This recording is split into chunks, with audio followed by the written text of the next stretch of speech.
Dr. Jakaya Kikwete to make his presentation on behalf of the EAC mission.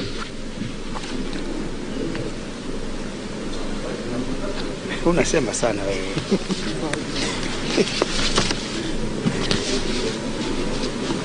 Excellencies,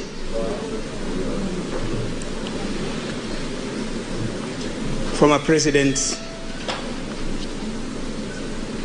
who are here leading international election observation missions and other heads of international observation missions, Excellencies, ambassadors and high commissioners present, fellow observers of the East African Community Election Observation Mission, invited guests, members of the press, ladies and gentlemen. Upon the invitation of the Kenyan Independent Electoral and Boundaries Commission, the Secretary General of the East African Community, Honorable Peter Mathuki, constituted the East African Community Election Observation Mission to the 2022 Kenya General Election.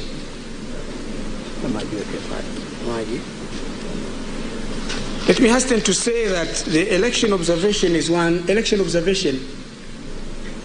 of the fundamental principles of promoting good governance and democracy in the East African Community as per treaty and as per the principles of election observation and evaluation of 2012. The East African Commission Observation Mission comprised 43 East Africans.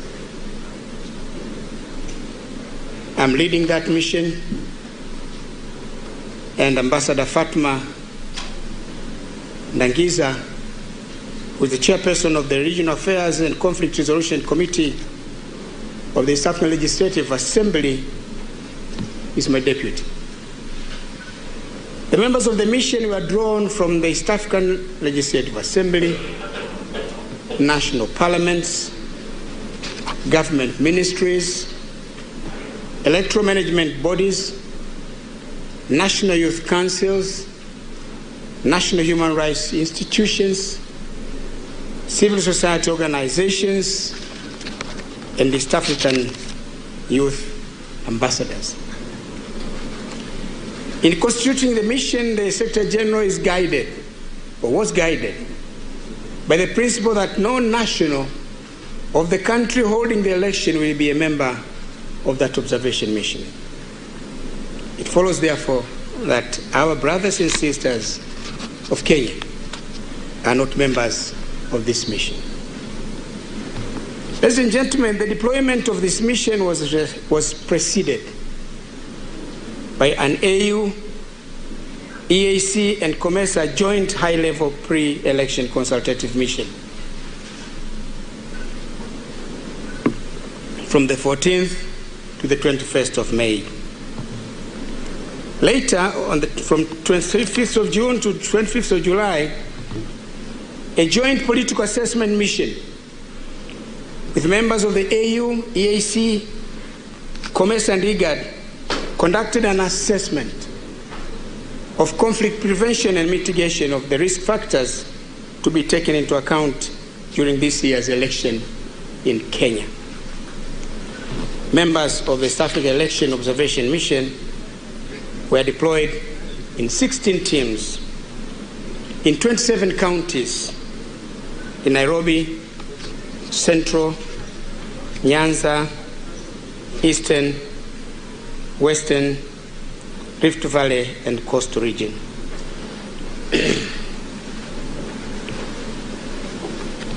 On polling day, we were able to observe elections in 218 polling stations.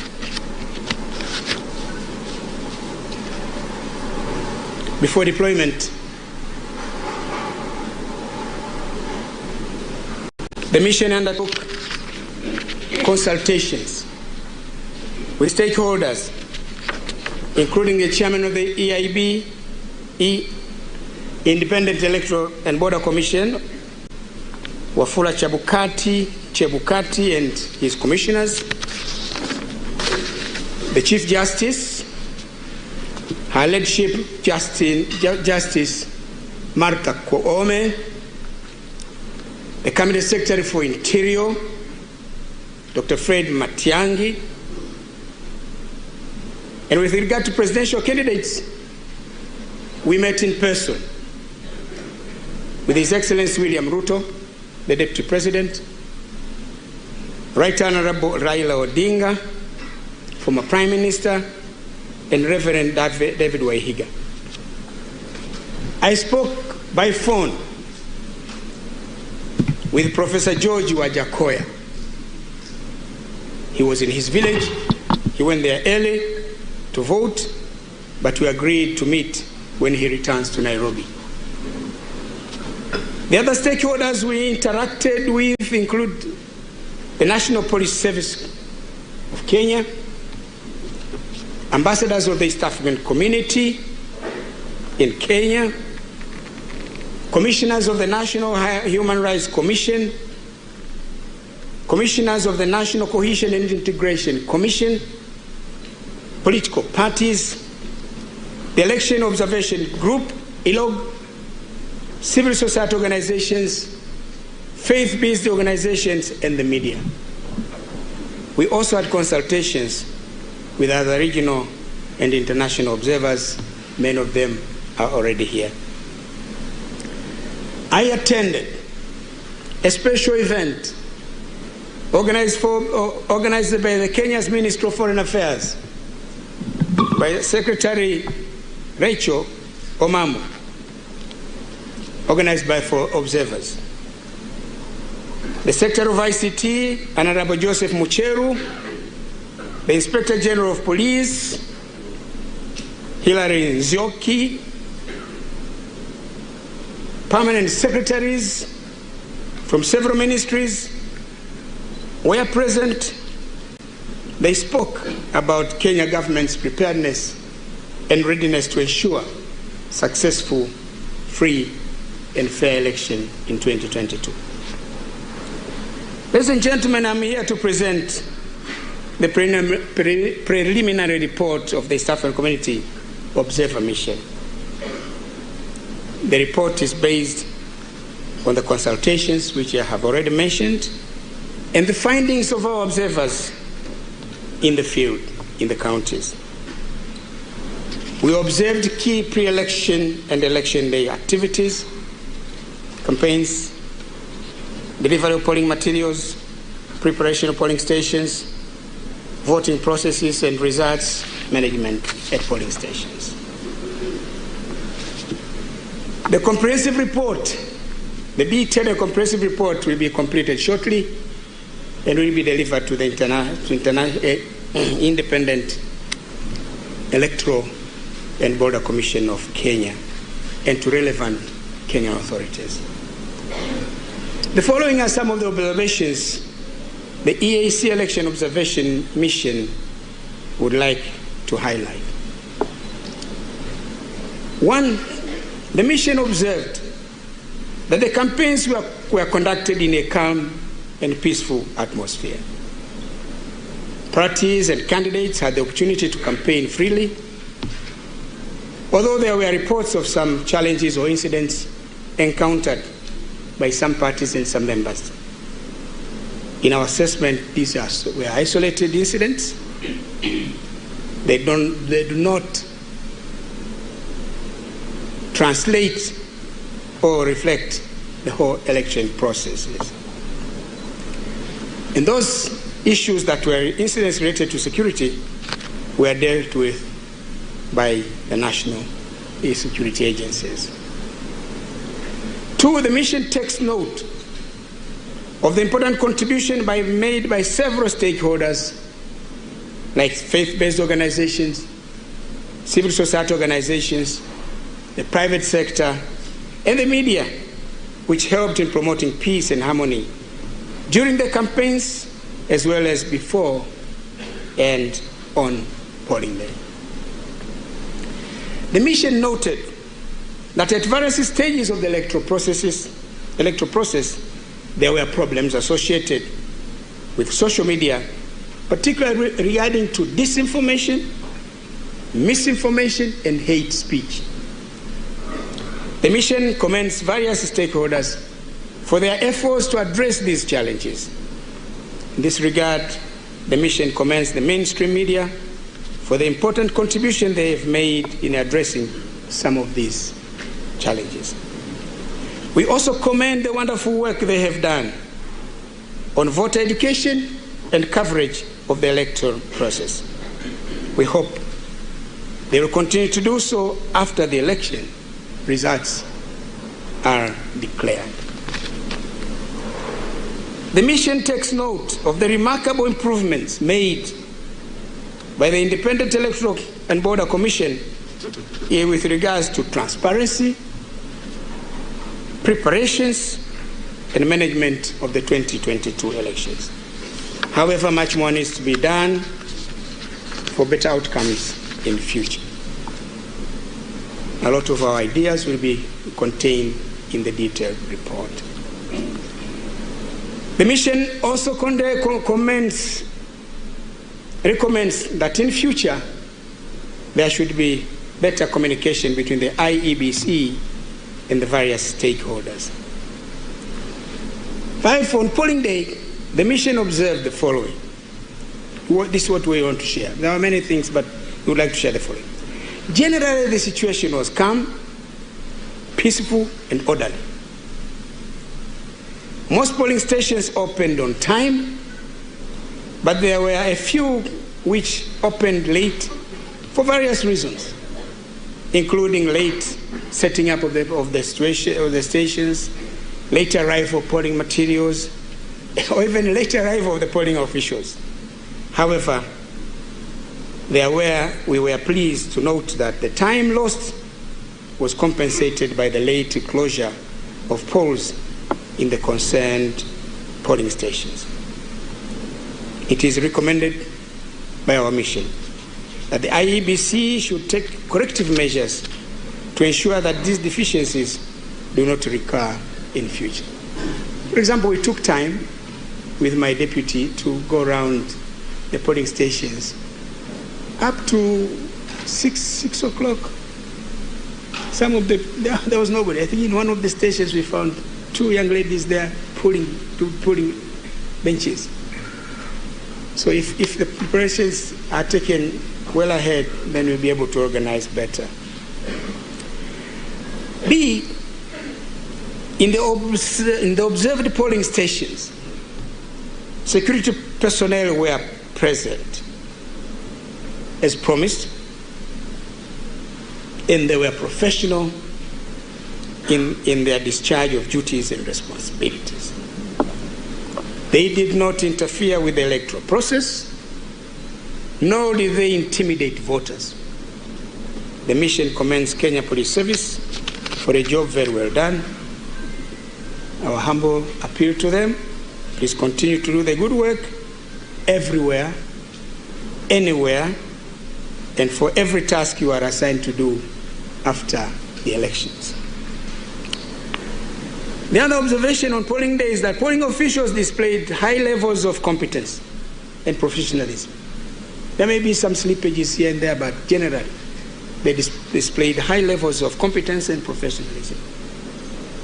The mission recommends that the Iebc commends the Iebc for the selection and training of poll officials. We also commend the Iebc for involving young people, and for that young women, in the management of the electoral processes. My deputy was very keen on seeing if the women are involved, and she was very happy to see many young ladies involved in the process. There was a time I asked her, but you are a mother, you also have girl child and boy child, but why are you not keen on seeing boys there? But it is a reality that you have to, and gender mainstreaming, you have to care about the place of women, because they are disadvantaged. The mission commends the Iebc on the successful use of technology in voter registration voter identification and transmission of results. It has improved efficiency and increased the transparency of the election process in Kenya. At least those who have been here in the last election are testifying to that. However, there were instances of challenges in the identification of voters using the KIMS kit. We recommend that the problems relating to KIMS kit should be identified and the necessary corrective measures be taken for better performance in future elections. The mission was pleased to observe that agents of political parties and candidates were present at polling stations and were not encumbered in performing their duties. However, it was a bit concerning that it was only the two major political parties, political alliances, that were able to deploy agents. Also, it was intriguing to note the presence of many agents of independent candidates. You know, I think there was one polling station, I think the representatives of the mainstream parties were only two. 6 of them were, which party? Independent. Which one? Independent. Which one? Independent. So I says, it appears there are many independent candidates. It's good for democracy. But there is a story behind it. And we are going to take up that matter in the main report for observation. It appears something happened in the primaries in the political parties. Those who were dissatisfied just decided to become independent candidates. In all polling stations observed, agents of political parties and independent candidates signed the results form, declaration form, and they were given copies. Overall, the mission was pleased to note that generally protocols and procedures for opening and closure of polling were observed. With regards to the layout of polling stations, it is the opinion of staff and community observers that party agents were placed too far from the polling official who is identifying the voters. For purposes of enhancing checks and balances in future elections, the Iebc should consider placing party agents close to that official to ascertain the authenticity of voters. Because if these party agents, in fact, in the arrangement, the party agents would be where the observers are supposed to be. The only thing they would see is how these people drop the ballot in the boxes. But I think the most critical part for them is at the point where voters are coming in, to ascertain that is this a bona fide voter or not. So if everything is safe, fine. But this is something that we thought was not suitable for us. The mission noted with concern complaints made by young people that the political parties did not provide them adequate space and opportunity for them to participate as candidates in the elections. We met some young people here. They are so vocal, complaining. They are making demands on us. At times they tell us, hey, you are too young, please, just wait. Even getting the opportunity to try. So it's a hard sell. We consider this a serious matter. Either it's a matter of omission or commission, which needs attention and resolute action. Young people are the future of this country. In the same vein, we call upon the political actors and the government of Kenya to ensure that the 2/3 gender rule is observed to the letter and spirit. Ladies and gentlemen, over and above all that I've mentioned, the East African Community Election Observation Mission would like to appeal to all political actors and stakeholders in Kenya, including the great people of Kenya, to continue to maintain peace after the results of the elections are declared. We implore all of you to embrace peaceful resolution of disputes that may arise from the electoral processes. Fortunately, there is the opportunity to use the courts of law, so please make use of that avenue. Finally, ladies and gentlemen, the East African Community Election Observation Mission is satisfied that the way the 2022 general election, Kenyan general election, was conducted on polling day, the people of Kenya were given the opportunity to elect leaders of their choice freely. We hope the subsequent processes will respect, uphold, and reflect the will of the people of Kenya in the 2022 general elections. I thank you.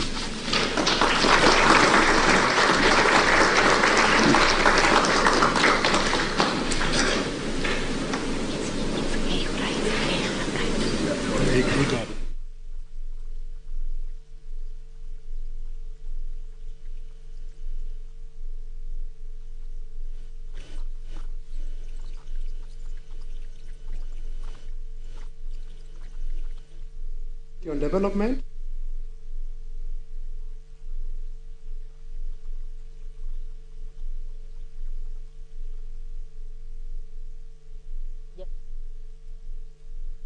Kundi tu la waangalizi ambao wamekuja hapa nchini Kenya kuweza kufuatilia uchaguzi wetu unavyoendelea, tangu tulipoanza kujitayarisha, jinsi tunavyoendelea kujitayarisha, na vile vile hata hivi sasa tunapoendelea kusubiri matokeo. Tumewaona pale ndani kwenye ukumbi, na mtazamaji tunamwona bado amewasili, wanaendelea kuchukua maswali kutoka kwa wanahabari. Turejee pale. Distinguished former presidents, Excellencies, ambassadors, distinguished members of the media, ladies and gentlemen. Mr. Chairman, I will hereby present the preliminary statement of the Iebc Election Observation Mission to the 9 August 2022 general elections in Kenya. At the invitation of the Iebc of the Republic of Kenya, the Executive Secretary of Iebc, His Excellency Dr. Mutembei, authorized the deployment of an Iebc Election Observation Mission to observe the general election in the Republic of Kenya.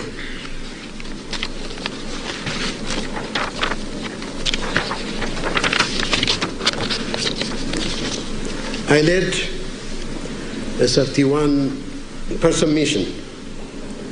The mission is comprised of 7 core team members and 24 short-term observers drawn from 6 Iebc member states: Djibouti, Ethiopia, Somalia, South Sudan, Sudan, and Uganda. The 24 STOs, or short-term observation members, out of which 11 are women, represent election management bodies as well as public and diplomatic services. The STOs were deployed to 19 constituencies across 10 counties: Nairobi, Nakuru, Nyeri, Uasin Gishu, Kajiado, Kisumu, Kisii, Kakamega, Machakos, and Mombasa. Since my arrival in Kenya on 2 August 2022, I held wide-ranging engagement with national stakeholders and senior officials, including the Cabinet Secretary of Foreign Affairs, Chairperson of the Commission of the Iebc, the two front-runner presidential candidates, domestic observer group representatives, as well as heads of other regional, continental, and international election observation missions. Ladies and gentlemen, in all my engagements, I underlined IGAD's keen interest to see the will of the Kenyan people fully realized through a credible and peaceful election processes. I also underscored the positive implications of the peaceful transfer of power in Kenya for the wider stability and domestic transition across the IGAD region. So it is not only for Kenya, but beyond, to the region itself. There were regular consultations and unity of voices among the various African missions, namely the African Union, COMESA, EAC, and IGAD. I would like to state my satisfaction with the level of collaboration and express my hope that this commendable practice will be sustained in future missions.